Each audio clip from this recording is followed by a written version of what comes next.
everyone, how are you all? I hope you are doing great. This is me, I'm Rizani और student मैं आज इस video में salt के बारे में डिस्कस करूंगी जो class 10th chemistry second chapter acid basis and salt की कैटेगरी में आता है। तो स्टूडेंट ये वीडियो देखने के बाद आपको सॉल्ट बिल्कुल याद करने की ज़रूरत नहीं है, बिल्कुल लेस टाइम में मैं आपको बहुत कुछ बता दूंगी, बिल्कुल स्टोरी की तरह चलेगी ये वीडियो। बहुत आसान, very easy concept in very minimum time. So now let's start the video. So student, आप सॉल्ट से क्या समझते हैं? बेसिकली आप इतना जानते हैं, सॉल्ट तो मैम हम नमक को कहते हैं जो हमारे किचन में यूज़ होता है। Exactly correct. तो सॉल्ट क्या है? एक नमक है। लेकिन आप इसके अंदर तो केमिस्ट्री जानते हो, सॉल्ट होता क्या है, इसके टाइप्स क्या थे, कितने हैं, हम सॉल्ट को किन किन चीज़ों से ऑब्टेन कर सकते हैं, हम सॉल्ट किसी भी केमिकल रिएक्शन में हम पहचानेंगे कैसे कि हम इसको सॉल्ट कहते हैं, वो सारा हम इस वीडियो में डिस्कस करेंगे। तो स्टूडेंट, आपने एसिड और बेसिस की स्टडी कर ली है, हम एसिड और बेस किसको कहते हैं। अब आइए सॉल्ट की बारी।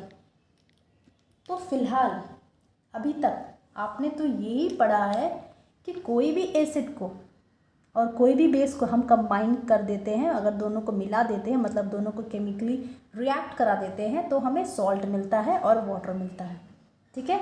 और इसी रिएक्शन को हम बोलते हैं न्यूट्रलाइजेशन रिएक्शन, क्योंकि इसमें जो सॉल्ट हमको ऑब्टेन्ड होता है वो न्यूट्रल रहता है।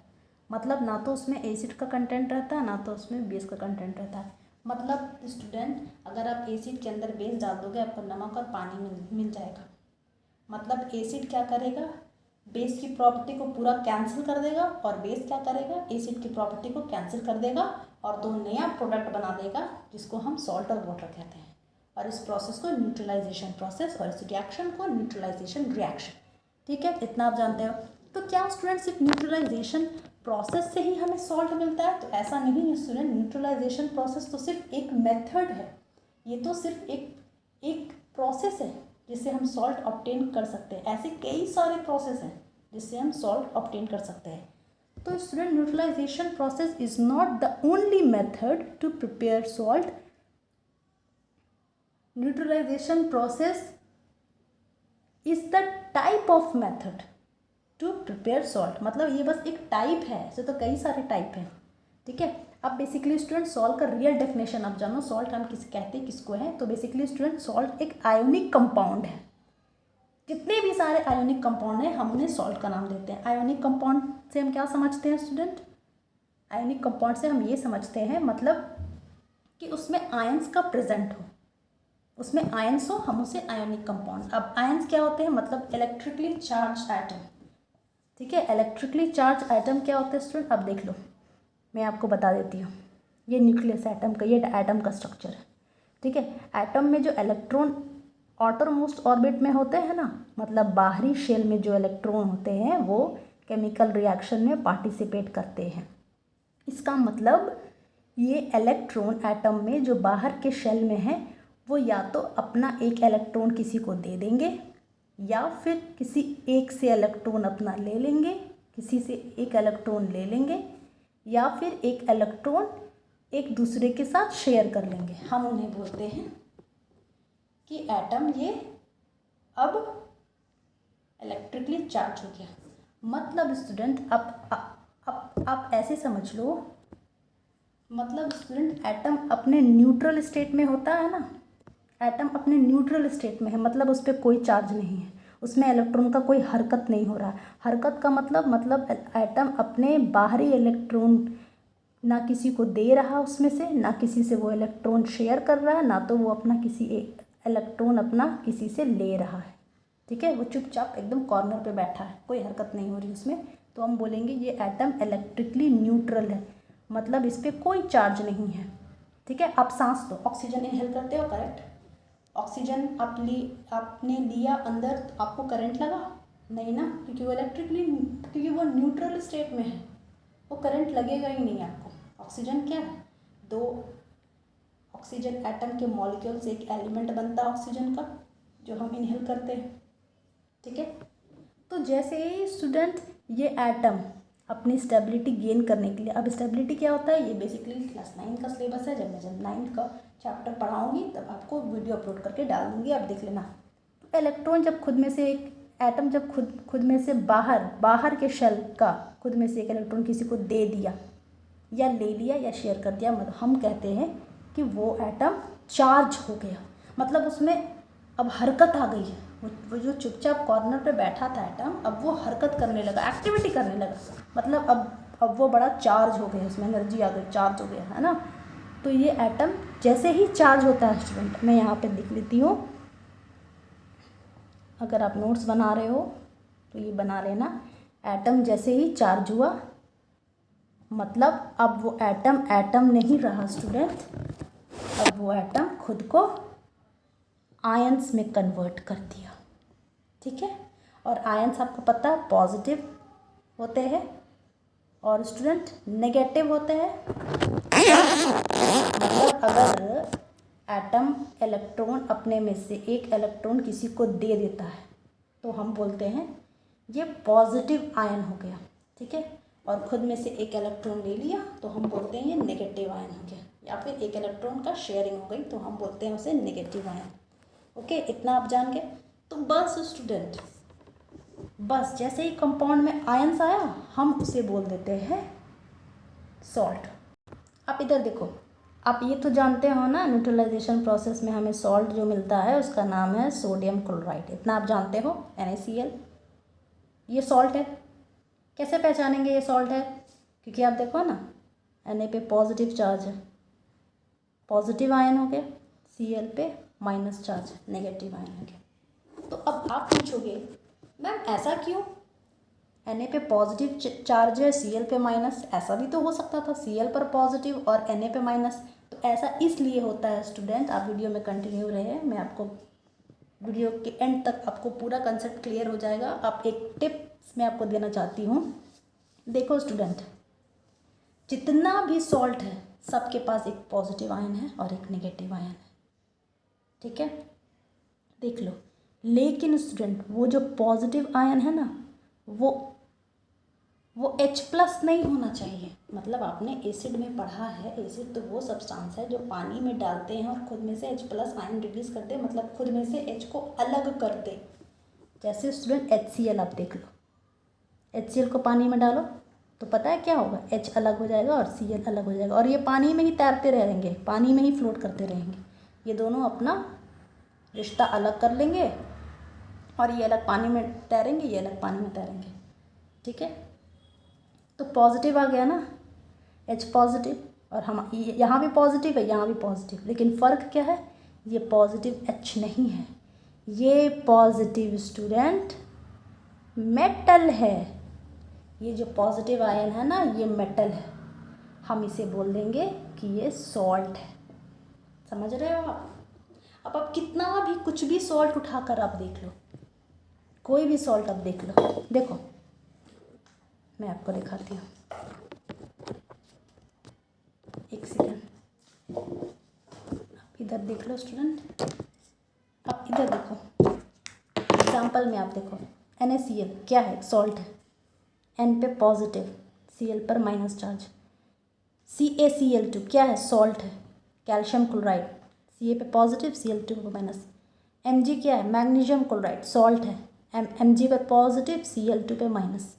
ZnSO4 क्या है, सॉल्ट है, जिसे हम कहते हैं जिंक सल्फेट, Zn पर पॉजिटिव, SO4 पर माइनस।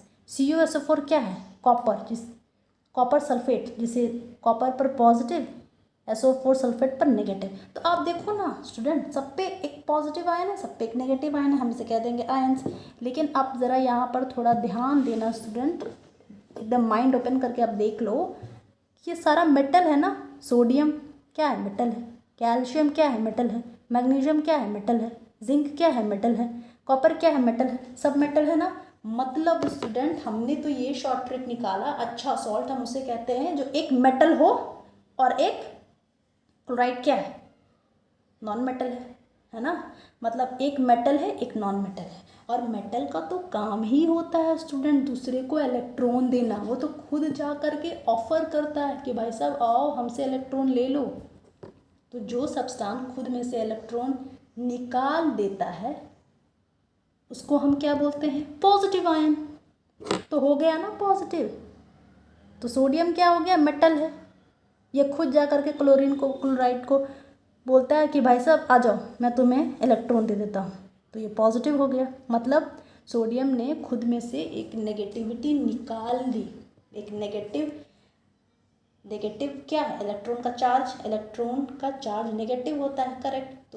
तो उसने खुद में से एक इलेक्ट्रॉन किसी को दे दिया, मतलब एक नेगेटिव खुद को किसी को दे दिया, तो वो पॉजिटिव इंसान हो गया ना, हो गया ना। एक नेगेटिविटी उसने खुद में से निकाल दी तो वो पॉजिटिव इंसान हो गया। तो बस वही हो स्टूडेंट, आप बस बेसिकली इतना समझ लेना भाई साहब, एक तरफ मेटल है जो कि पॉजिटिव है, एक तरफ नॉन मेटल है जो कि नेगेटिव है, मतलब पॉजिटिव आयन नेगेटिव आयन, वो हो गया आयोनिक कंपाउंड, मतलब सॉल्ट हो गया। चलो ठीक है, यहाँ तक हम समझ गया।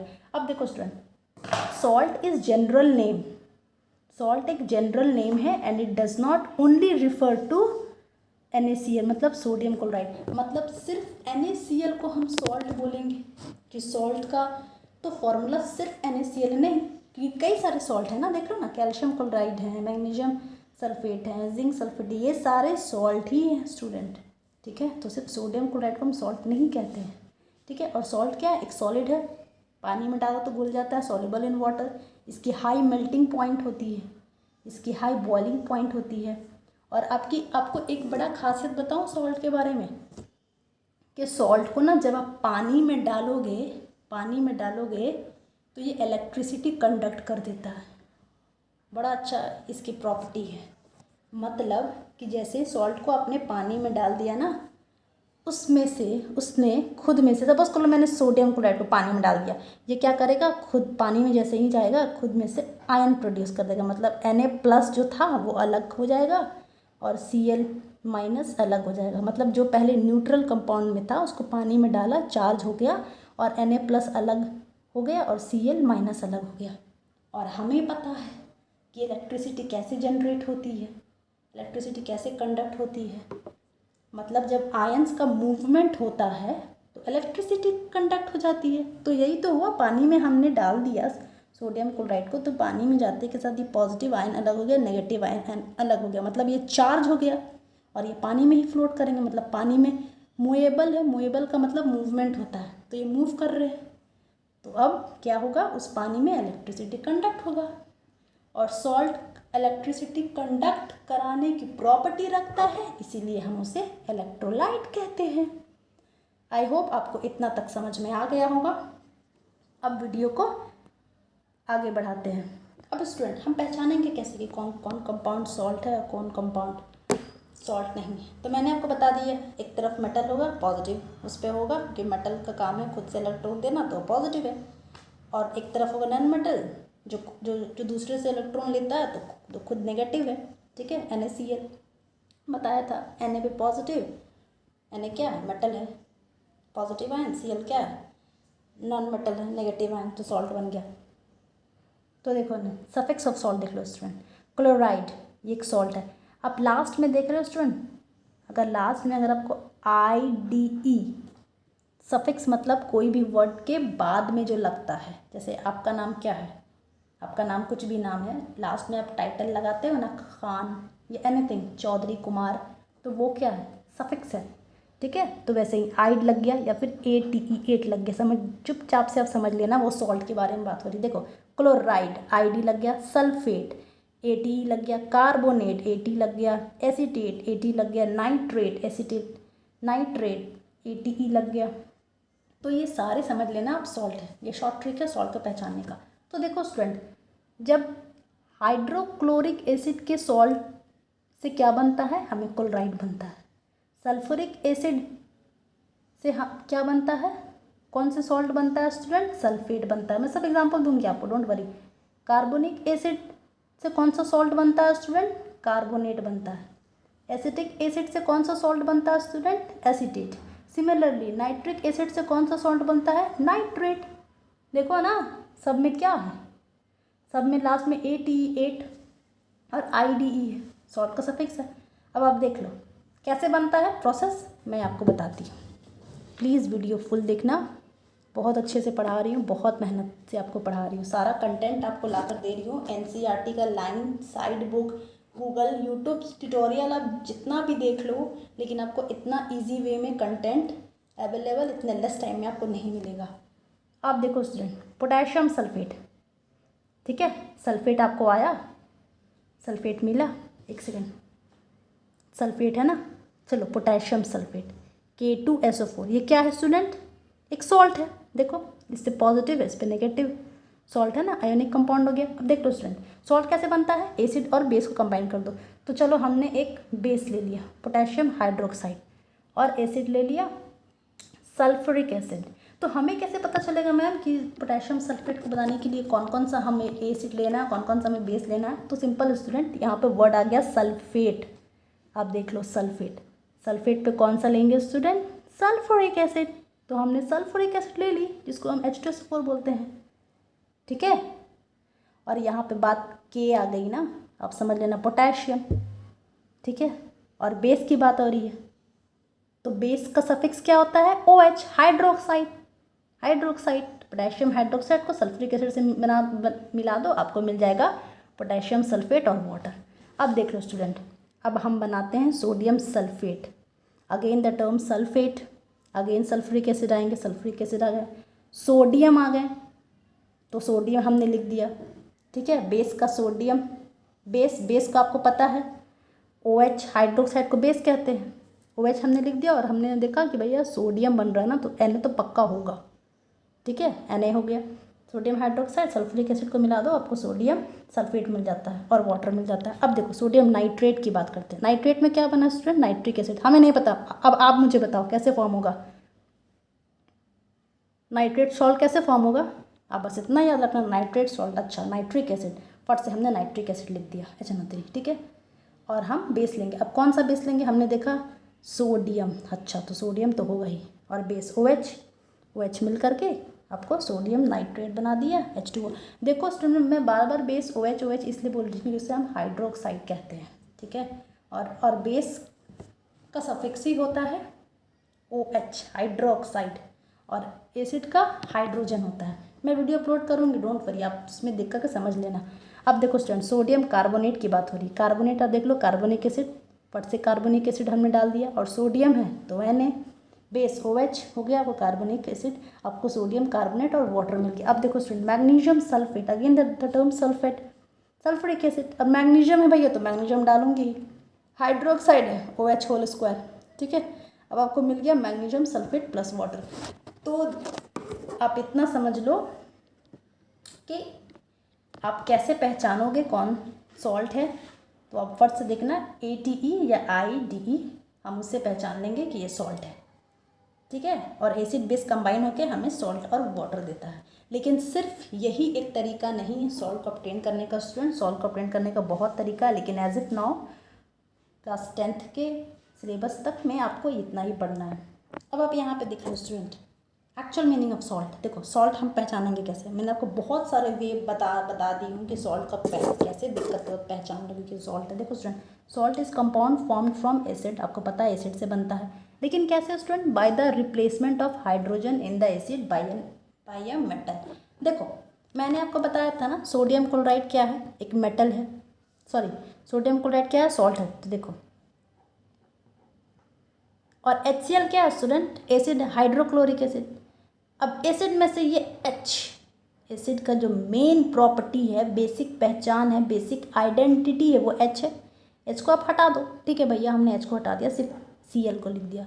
अब क्या करेंगे मैम, अब मैं आपको बोलूँगी बेटा, ये जो आपको H को हटा दिया ना, अब इसमें आप कोई सा भी मेटल इसके जगह पर रख दो, ठीक है। हमने सोडियम क्या है, मेटल, बन गया ना आपका सॉल्ट। अब एक और एग्जाम्पल, HCl देख लो, मेटल को हटाना मतलब salt is a compound formed from acid, this is acid formed from acid by replacement of hydrogen, hydrogen को रिप्लेस कर देना, ठीक है। हाइड्रोजन को रिप्लेस कर दो अमोनियम क्लोराइड से, 4Cl, है ना। मतलब आप सिर्फ, ये भी एक ट्रिक बता रही हूँ, शॉर्ट ट्रिक सॉल्ट को पहचानने का। मतलब आप HCl क्या है, एसिड है, H को हटा दो, आप H को हटा दो और कोई भी मेटल इसमें लिख दो, सॉल्ट बन जाएगा आपका। आप देख रहे हो, और सॉल्ट कैसे बनता है मैं आपको पूरा बता चुकी हूँ, आई होप आपको बिल्कुल समझ में आ रहा है। अब आते हैं स्टूडेंट टाइप्स ऑफ सॉल्ट के बारे में। ओके, अब स्टूडेंट टाइप्स ऑफ सॉल्ट देखो, बेसिकली स्टूडेंट सॉल्ट के 3 टाइप्स होते हैं, acidic salt, basic salt, neutral salt. आप जो पढ़ते आ रहे हो ना न्यूट्रलाइजेशन रिएक्शन कि न्यूट्रल सॉल्ट बनता है, इसीलिए उसका नाम है न्यूट्रलाइजेशन रिएक्शन। NaCl एक न्यूट्रल सॉल्ट है। तो बेसिकली स्टूडेंट सॉल्ट सिर्फ न्यूट्रल नहीं होता है, कई सॉल्ट में एसिड के भी प्रॉपर्टी होते हैं और कई सॉल्ट में बेस के भी प्रॉपर्टी होते हैं। ठीक है, तो हमें पता कैसे चलेगा कौन से सॉल्ट में एसिड के प्रॉपर्टी हैं और कौन से सॉल्ट में बेस के प्रॉपर्टी हैं। तो स्टूडेंट ये पता करने के लिए हमें ये जानना होगा कि वो सॉल्ट बना कैसे है। मतलब कि सॉल्ट तो बनता है भैया एसिड और बेस को कंबाइन कर देंगे तो सॉल्ट बन जाएगा। तो उसमें कौन सा एसिड यूज़ हुआ है, कौन सा बेस यूज़ हुआ है, यही डिसाइड करेगा कि सॉल्ट एसिडिक है या बेसिक है या न्यूट्रल है। आप देख लो, based on the type of acid and base used to form a salt can be classified into 3 types. Neutral salt मतलब आप स्ट्रॉन्ग एसिड ले लो, स्ट्रॉन्ग बेस को ले लो, आपको एक न्यूट्रल सॉल्ट मिल जाएगा। तो NaCl क्या था, न्यूट्रल सॉल्ट था, क्योंकि इसमें हमने स्ट्रॉन्ग एसिड लिया था, हाइड्रोक्लोरिक एसिड स्ट्रॉन्ग एसिड है। सोडियम हाइड्रोक्साइड जो कि स्ट्रॉन्ग बेस है, स्ट्रॉन्ग एसिड स्ट्रॉन्ग बेस को कंबाइन कर दो, आपको न्यूट्रल सॉल्ट और वाटर मिल जाएगा। अब देखो student, strong acid strong base का मतलब ये नहीं है कि जो सबसे ज़्यादा ताकतवर एसिड है उसको ले लो, जो सबसे ज़्यादा ताकतवर बेस है उसको ले लो। नहीं स्टूडेंट, स्ट्रॉन्ग एसिड का मतलब होता है वैसा एसिड जो पानी में डालो और पूरा वो पानी में डिसोसिएट कर जाए, मतलब पानी में जाते के साथ वो अपने में से सारा H+ आयन रिलीज कर दे। अब आपको ये कंसेप्ट समझ में नहीं आ रहा है तो डोंट वरी, मैं वीडियो अपलोड करूँगी एसिड के बारे में, उसमें बिल्कुल क्लियर हो जाएगा आपका। तो हम उसे बोलते, मैं उसमें पूरा डिटेल में डिस्कस करूँगी, तो आप देख लो उसे strong acid strong base. Base में भी वही है, मतलब वो पूरा अपने में से OH- आयन रिलीज कर दे तो स्ट्रॉन्ग बेस हो गया। अब देखो स्टूडेंट, अब एसिडिक सॉल्ट कैसे बनेगा, मतलब वो सॉल्ट जिसमें एसिड का कंटेंट ज़्यादा हो, हम उसे एसिडिक सॉल्ट कहते हैं। तो स्टूडेंट ऐसा कैसे होगा मैम कि एसिड का कंटेंट ज़्यादा होगा तो acidic salt? Of course student, अगर हम उसमें स्ट्रॉन्ग एसिड यूज़ करते हैं और वीक बेस, तो ये स्ट्रॉन्ग है ना भाई, इसका कंटेंट ज़्यादा है, और वीक बेस है का कंटेंट ज़्यादा से मतलब है, ये मात्रा मत समझ लेना, मतलब इसको हमने पानी में डाला, ये पूरा H+ आयन रिलीज़ कर दिया तो स्ट्रॉन्ग है, और बेस को हमने पानी में डाला तो इसमें थोड़ा OH- रिलीज़ किया है ना, थोड़ा OH- रिलीज़ किया, सारा OH- नहीं रिलीज़ किया। और OH- का मतलब ही होता है बेस, पूरा बेस इसमें रिलीज़ नहीं किया, तो ये हो गया वीक बेस। तो ऐसे हमें एसिडिक सॉल्ट मिलता है। ठीक है, हो गया। मतलब देखो H+ स्ट्रॉन्ग एसिड, इसकी क्वांटिटी ज़्यादा होगी तो सॉल्ट में इसकी प्रॉपर्टी ज़्यादा बढ़ेगी। ठीक है, देखो HCl strong acid weak base ले लो, NH4OH आपको मिल जाएगा NH4Cl + H2। मतलब ये तो सॉल्ट तो है ही स्टूडेंट, लेकिन ये एसिडिक सॉल्ट है, मतलब इसमें एसिड की प्रॉपर्टी थोड़ी होगी ही होगी। ठीक है, अब देख लो स्टूडेंट क्यों होगी, कैसे होगी, मैं वीडियो अपलोड करूँगी जब एसिड बेस की, तब मैं आपको बताऊँगी, क्योंकि वो वीडियो आपको जानना ज़रूरी है इसको समझने के लिए। अब देखो स्टूडेंट, बेसिक सॉल्ट इसका अपोजिट, मतलब इसमें स्ट्रॉन्ग बेस होगा और वीक एसिड होगा। मतलब स्ट्रॉन्ग बेस मतलब बेस अपने में से टोटल OH- रिलीज़ कर देगा, पानी में डालेंगे ना तो वो अलग हो जाएगा, और एसिड H+ कम, मतलब कि कम डिसोसिएट करेगा। हो गया। अब देख लो स्टूडेंट, अब आप बोलोगे तो मैम एक और सॉल्ट भी तो हो सकता था वीक, अगर ठीक है आपने स्ट्रॉन्ग एसिड लिया, स्ट्रॉन्ग बेस लिया, आपको न्यूट्रल सॉल्ट दे दिया, ठीक है, आपने स्ट्रॉन्ग एसिड ले लिया, वीक बेसिड ले लिया, आपको एसिडिक सॉल्ट दे दिया, क्योंकि स्ट्रॉन्ग जिधर स्ट्रॉन्ग उसका पलड़ा भारी, स्ट्रॉन्ग एसिड एसिडिक एसिड। अब आपने बेसिक सॉल्ट ले लिया, स्ट्रॉन्ग बेस बेसिक एसिड है ना, वीक एसिड के साथ मिल जाता है। तो ऐसा भी तो हो सकता था मैम, आप वीक एसिड और वीक बेस भी तो ले सकते थे, तब कौन सा सॉल्ट बनेगा। तो स्टूडेंट अगर हम वीक एसिड लेते हैं और वीक बेस लेते हैं तो ये उस पर डिपेंड होता है कि अगर आप वीक एसिड लो और वीक बेस लो तो दोनों सेम तो नहीं होगा ना, मतलब कि कुछ एसिड ऐसा होगा जो जो बेस से ज़्यादा वीक होगा, मतलब वो अपने में से कुछ OH प्लस माइनस रिलीज़ करेगा और कुछ नहीं रिलीज़ करेगा, और कुछ वीक बेस वैसा होगा जो खुद में से OH माइनस कम रिलीज़ करेगा। एक सेकंड आप यहाँ पर देख लो, 1 मिनट आप यहाँ पर देख लो स्टूडेंट,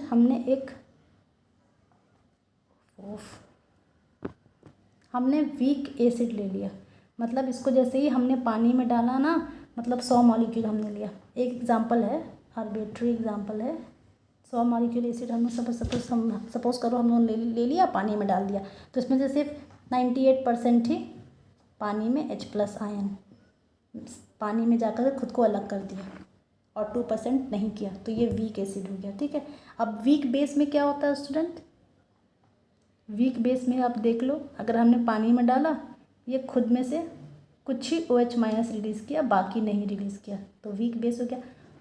तो स्टूडेंट वीक बेस में कितना खुद में से रिलीज़ किया और वीक एसिड में कितना खुद में से रिलीज़ किया, दोनों की मात्रा तो सेम नहीं हो सकती है ना, एकदम एग्जैक्ट तो सेम नहीं होगा ना। सपोज कर लो बेस में इतना डिसोसिएट किया और एसिड में इतना डिसोसिएट किया, तो फिर आप देख लो, तो बेस का पलड़ा भारी है ना, तो फिर तो ये बेसिक सॉल्ट हो जाएगा ना।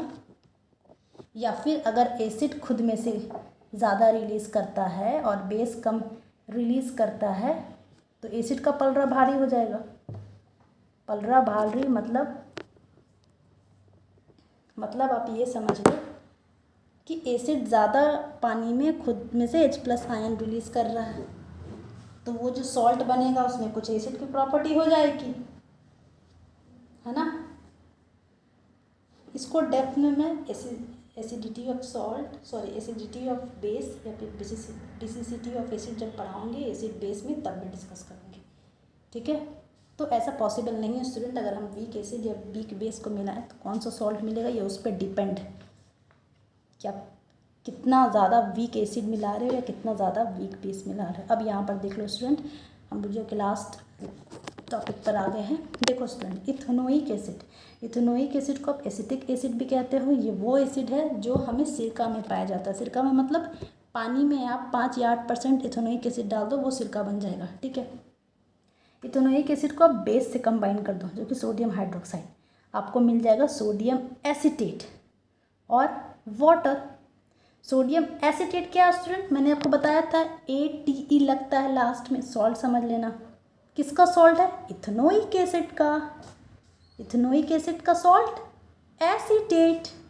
ये बस एग्जांपल मैं उस नोट्स में देना भूल गई थी, इसलिए मैंने यहाँ पर लिखा है। आई होप स्टूडेंट आपको बहुत क्लियर हो गया होगा सॉल्ट। अब टाइप्स ऑफ सॉल्ट है, वॉशिंग सोडा एक टाइप्स ऑफ सॉल्ट है student. Caustic soda, plaster of Paris एक टाइप्स ऑफ सॉल्ट है। Basically caustic soda types of salt नहीं है, लेकिन आपको इसके बाद वही पढ़ना है, वॉशिंग सोडा। फिर जाकर आपको ये पढ़ना है, प्लास्टर ऑफ पेरिस के बारे में पढ़ना है, आपको बेकिंग सोडा के बारे में पढ़ना है। तो ये सब एक टाइप ऑफ सॉल्ट है स्टूडेंट। सिर्फ सोडियम क्लोराइड आपका सॉल्ट नहीं है, बहुत सारे सॉल्ट हैं, और सारे सॉल्ट सिर्फ खाने के काम में नहीं आते हैं। मतलब आप खाने में ऐड कर दो, कुछ तो कपड़े धोने के भी काम में आते हैं। तो ये सब बड़ा इंटरेस्टिंग है, मैंने वीडियो अपलोड कर दिया है। वॉशिंग सोडा और बेकिंग पाउडर से बेकिंग सोडा, ये सारा आप उसमें प्लेलिस्ट में जाकर एक्सेस कर सकते हो, acid basis and salt. I hope आपका कंसेप्ट बिल्कुल क्लियर हो गया होगा। स्टूडेंट मैं आपको एक बात बताना चाहती हूँ, आई नो मेरी पिक्चर की क्वालिटी उतनी अच्छी नहीं है, बट डोंट वरी, मैं इस पर वर्क कर रही हूँ, इसकी क्वालिटी अच्छी हो जाएगी। बट मैं बहुत मेहनत करके सारे कंटेंट एक करके कंसेप्ट को बहुत आसान करके आपके सामने प्रेजेंट करती हूँ। आप प्लीज़ मेरे वीडियो को शेयर करिए, जितना हो सके आप शेयर करिए। आप चैनल को मेरे सब्सक्राइब करिए, बेल आइकन को हिट करिए, और ये वीडियो देखने के बाद, मतलब आपको science education by Khan Rizwani video देखने के बाद, इस चैनल पे आने के बाद आपको कोई प्रॉब्लम नहीं होगा। सारा कंसेप्ट बहुत आसान, चुटकी में बिल्कुल समझ में आ जाएगा। Thank you so much for watching my video. God bless you.